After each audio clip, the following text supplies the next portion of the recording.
TDOT, the Tennessee Department of Transportation. When you think of TDOT, you most likely think about highways or construction. But what if I told you that there's more than meets the eye? Today I'm going to be showing you 3 divisions within TDOT that don't directly focus on those things, and you might be surprised. Let's take a trip downtown to TPAC building and get some curious answers that you wouldn't expect. My name is Natalie Berger. I am the environmental manager for Region 1 and 2, which is East Tennessee and then kind of the Chattanooga area. And I coordinate all the stream and wetland mitigation for that half of the state and oversee a couple of employees that assist with the mitigation coordination and also with the monitoring. Environmental mitigation refers to the offsets that you need to provide when you are impacting either an aquatic feature or even sometimes species habitat. The Mitigation Office was officially formed in 2017 at TDOT. Prior to that, the mitigation staff were housed under the ecology group, and once we realized how much mitigation we needed throughout the state, we formed the office so that we had a lot more dedicated staff to be able to find mitigation. I think the mitigation office is probably the most fun out of all of the offices within the environmental division. And besides that, we really work kind of in a niche area. There aren't a lot of people that know what mitigation is, and so we have some pretty technical skill sets to be able to do what we do. The Mitigation Office has 2 primary roles at TDOT. The first one is that we coordinate all the stream and wetland mitigation that is needed to acquire environmental permits so that we can build roadways. So you can kind of think about that like you have a budget every month and you have to figure out how much money can I spend on groceries, how much money can I spend on Netflix, and you kind of divvy out your money that way. The second primary role that we have is monitoring our previous mitigation sites. So if we build a stream or wetland restoration site, we have to go out and make sure that that site is functioning appropriately. The main challenge that our office faces is that there aren't a lot of credits available throughout the state.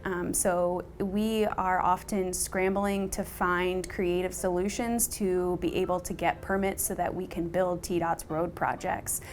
It's kind of like a puzzle every day that we come to work trying to fit what credits we have available to the many projects that we're trying to get built. I think one project that I am probably the most proud of is one that we have in West Tennessee. It's a mitigation site where we're restoring a really degraded stream near Atoka. The town that owns the property is also experiencing a lot of flooding in that area, so there are a lot of residents that are getting flooded on an annual basis, and it was a really great opportunity to collaborate with a landowner or a city that really needed help and didn't have the funding to be able to restore this stream, and it worked out as a win-win for us because we need the credits for a couple of projects. So I think that's one success story that I'm really excited about. We have another one in Region 1. It's a road project where we've had to do quite a bit of coordination with our regulatory agencies to reduce our impacts so that we owe fewer credits, and ultimately our efforts on that one is going to save the state about $1 million, which is really cool.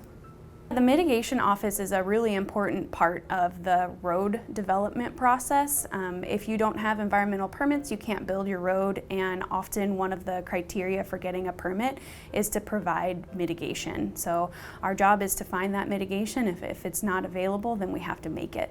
The best part about the Mitigation Office is that because we're such a new office, we've had a lot of freedom to develop new processes and just get really creative with how we do our job. TDOT is a great place to work, and it doesn't really matter what your background is. I'm sure that there is a space for you. My background is working with macroinvertebrates that live in streams and wetlands, and now I work for a Department of Transportation. So there's a lot of opportunities if you just look for them. I'm Natalie Berger. I'm an environmental project manager for Region 1 and 2, and this is my colleague Greg Harris, who does Regions 3 and 4. Can you just explain what you do? So in Regions 3 and 4, I oversee to make sure that we have mitigation credits for our road projects, and also assist with monitoring of our mitigation sites. So Regions 3 and 4, Region 3 would be here in Middle Tennessee, basically from the Cumberland Plateau to the Tennessee River, and Region 4 4 would be from the Tennessee River to the Mississippi River. So basically West Tennessee and Middle Tennessee. I'm here with Abby Harris, who is responsible for the monitoring in the mitigation office here at TDOT. Abby, can you explain what you do?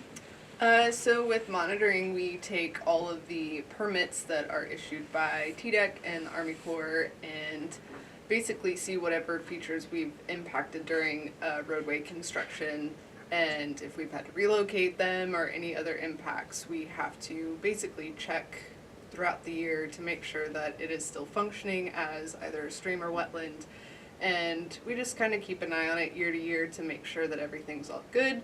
And then once it meets the permit requirements, we can close it out. So we do things like vegetation counts, hydrologic determinations, basically to make sure the stream is still a stream, wetland delineations, those types of things. Do you have a favorite and a least favorite site in the state? There's one in Murfreesboro that's kind of a nice little stream near the city, so you wouldn't really expect that. Probably least favorite is maybe one of the Bradley County sites. They get pretty overgrown by the time that monitoring's done, and they get real thistly and just not fun to visit.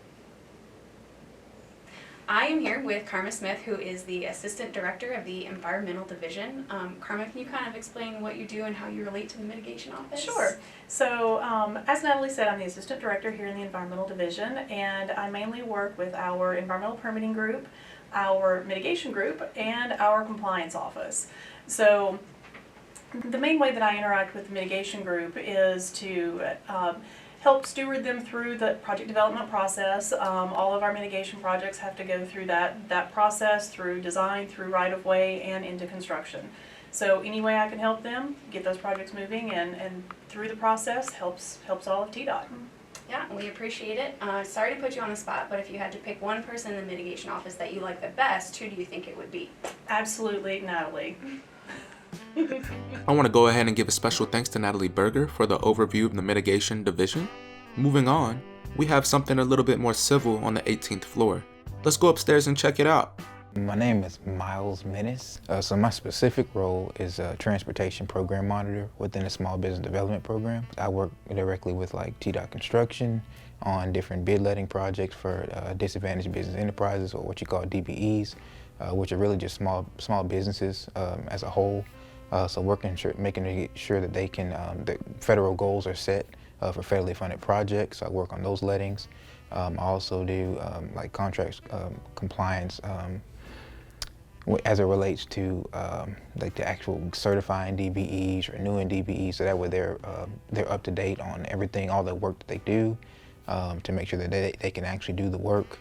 I go on different on-sites across the state to work with those businesses. I ensure that they're actually complying with the federal regulations. So that's kind of an overall gist of what I do. The Civil Rights Division is a division that's it's a program within TDOT who pretty much oversees any contract and compliance and any EEO-related policies. So it's divided up into 3 different programs: Small Business Development Program, Title VI Program, and the Affirmative Action Equal Employment Opportunity Program. One challenge I would face is just probably that many people may not know much about what we do, so they may not take it as serious when it's a pretty serious legal matter in a sense. We do a lot of different internal investigations, different internal auditings and things like that. Because we have 3 different major programs within one division, it kind of gives us a different interaction, a different feel with the way we work with our constituents as a state agency. So specifically, for instance, Small Business Development Program, I'm able to work both in the field and in the office. So I can go on different on-sites across the state, so I work statewide, dealing with different businesses and working with different partners to help ensure minorities and women receive contracts on special projects or TDOT projects, excuse me. And then for Title VI, they work with different agencies, municipalities, universities, to ensure that they're complying with those federal regulations. Then Affirmative Action kind of works with, they work with primes, they work internally, doing internal investigations, things like that. They work on diversity. So that's kind of where you see the different unique dynamics there. I would say being able to see a lot of the work that I was able to perform as an intern come to pass during my time as an employee I think those are some of the major things as well. And also being able to perform work outside of my immediate role. So being able to host things like the diversity fair, or be on different speaking engagement panels for different municipalities and different neighboring agencies as well. I would say the people. It's a great environment to be around. You know, I get a good laugh in every day. They also are willing to train you and develop you. So where I was when I first started versus, you know, me at the end of a project or a phase, you know, it's always growth there. So I would say the people are very much appreciative. If you get a chance, come visit, come learn, and see how TDOT Civil Rights is involved with your division. Because one thing that people may not know, we actually work with almost every division in some way, form, or fashion. So you can, if you need to figure out how that looks, you can come visit us and see how that looks. This is the Civil Rights Division. So pretty much you have the affirmative action, small business development, Title VI programs that make up the entire division as a whole. If you want to follow me, we'll start with the small business development sector. This is where our director is housed for the Small Business Development Program here. It's my coworker, Mike Young. Hey, Mike, if you want to kind of give them a brief overview of what you do in your role here. Sure. I don't know if Miles already told you guys what he's doing here, but I'm sort of doing the same roles as him. I've been here a year longer than him. I was also intern at the summer of 2020, and I was able to just luckily get to stay here in civil rights. And some of the things that I do mainly is DBE certification and annual renewals. We go out on sites and interview people.